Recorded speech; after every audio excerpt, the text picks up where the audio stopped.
So it's been a couple of weeks having the PS5 in the house and enjoying what it has to offer, especially the games that are really cool. So I just recently signed up to PlayStation Plus, like the premium one. Or is it called the premium? It's called PlayStation Plus Deluxe. The deluxe, like the maximum they have. I just wanted to start there and see what it has. So it obviously came with a lot of games that I had to try out the experience.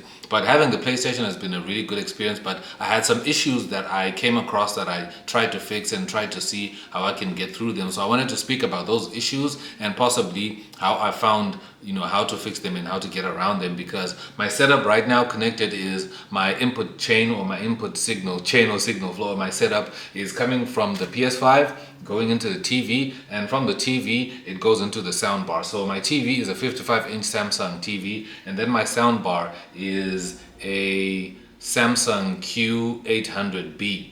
If yeah, that's the correct name for the sound bar. So this is a Dolby Atmos sound bar. So I'm gonna get into the issues I also ran into when it comes to the soundbar. So the first issue I ran into was audio lagging, right? So there was a little bit of a lag that I was facing with this TV and the output that was coming out, because like I said, I have a Samsung soundbar here with Atmos. So this is a soundbar I used to watch movies and TV shows and series and things like that. And I was super interested to hear how games are gonna sound, because this soundbar system is crazy. The subwoofer it has is really good quality. There's a lot of bass. So imagine when you're listening to the sound coming from games like explosions and gunfire and things like that, they will sound really good, and they do sound amazing on the soundbar. So I was really excited for that. So then I connected all of it to the setup here, but I was facing some lag whenever like I press something, or I shoot, or I'm just right there on the menu, like when you're scrolling through the menu, the response had a little bit of some like milliseconds of delay, and I had to find out a way to fix that. So the first way I did to fix that was I just tried to fix it on the TV level. So what I did was I came on my TV, and then I went to the settings right here, and I opened up the settings, and I went to the sound settings right there, and then I came to expert settings down here. And after I did that, I had to come to digital output audio delay. So you can see it's turned on to 100. I had to turn this down.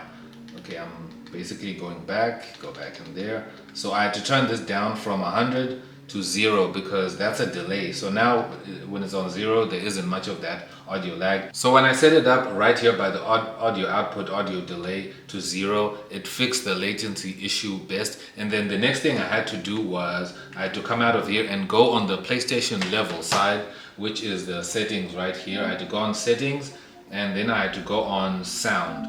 When I went to sound, this is the menu that I got to, and then I went down to audio output right here. And then the audio output device is HDMI TV, and then right here it's on TV, because the sound is going to the TV, right? It is going to the TV, so that's what I chose. I've seen that some people change this to AV amplifier, but mine right now is set to TV, so you can change it to that. And then going all the way down here, you see it's set on linear PCM. I changed this to Dolby audio like that, so that I can get the Dolby Atmos like that. So you can change it to Dolby audio if you just have Dolby audio or Dolby Atmos. For me, I have Dolby Atmos, so I changed it here.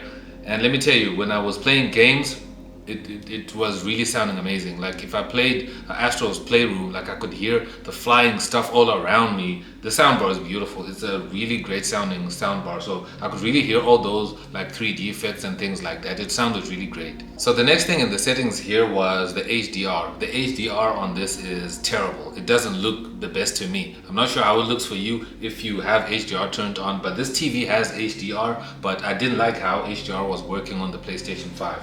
So I came to screen and video here, and then I went down to HDR right here. As you can see, it's turned off, because by default on a HDR TV it has always on, and then it also has on when supported. So you can choose either of these. So the one time I tried to put it on when supported, so let's say if a game does have HDR, then it switches it on or off if the game doesn't have, but unfortunately it turns it on all the time. So then it adds an HDR effect to content that isn't made for HDR. So now if I'm watching YouTube videos on Netflix, things look strange and a little bit blown out in the picture with the brightness. It just looks strange to me, so I turned that off. And then another problem I was having with having HDR turned on was when I try and screen record games, when I'm playing some games, the HDR footage that I would get from the PS5 didn't look, it looked flat. It didn't look really correct because it went from looking like this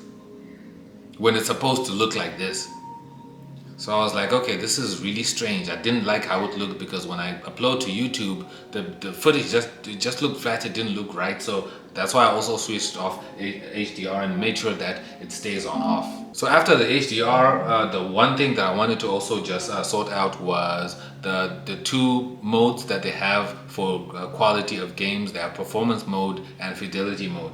So I went into save data and game app settings right here. So there is somewhere where it says game presets right here, so you can set up the difficulty, and then you have performance mode and resolution mode right here. So it says game default right here, and what happens with some games is that they come with performance mode or resolution mode as their default, so those games will be running at 30 frames per second. I don't play games at 30 frames per second, although I am playing Red Dead Redemption right now and it's at 30 frames, and Bloodborne is also at 30 frames.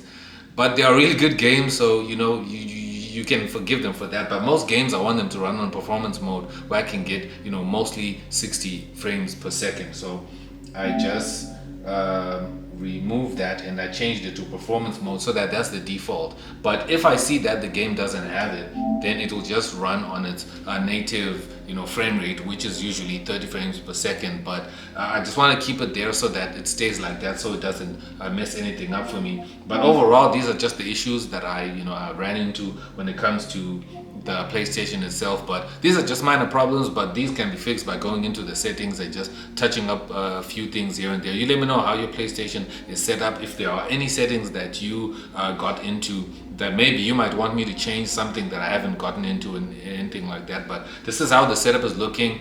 So now the sound is no longer lagging, the HDR is off, so I'm getting really good picture that looks natural, that doesn't look strange, you know, like in an overblown way where the highlights are too bright and faces are super washed out. And then the performance mode is always on, so I can get that nice frame rate from the machine, because most games look great in performance mode, like they look amazing. I don't know what people are talking about. Obviously, this is a 4K TV, and putting it on resolution mode, you get, you know, that full 4K image coming from the games. That's a really nice thing. I like how it looks, but then to my eyes, it's not that much of a difference, you know, compared to performance mode, which is less than, you know, full 4K.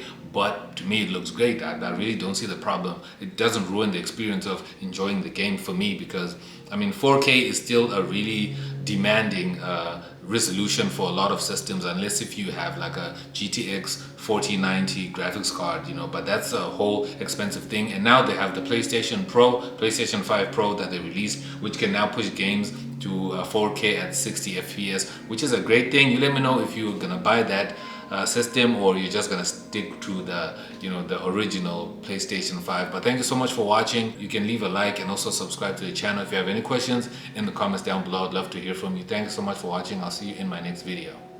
Peace.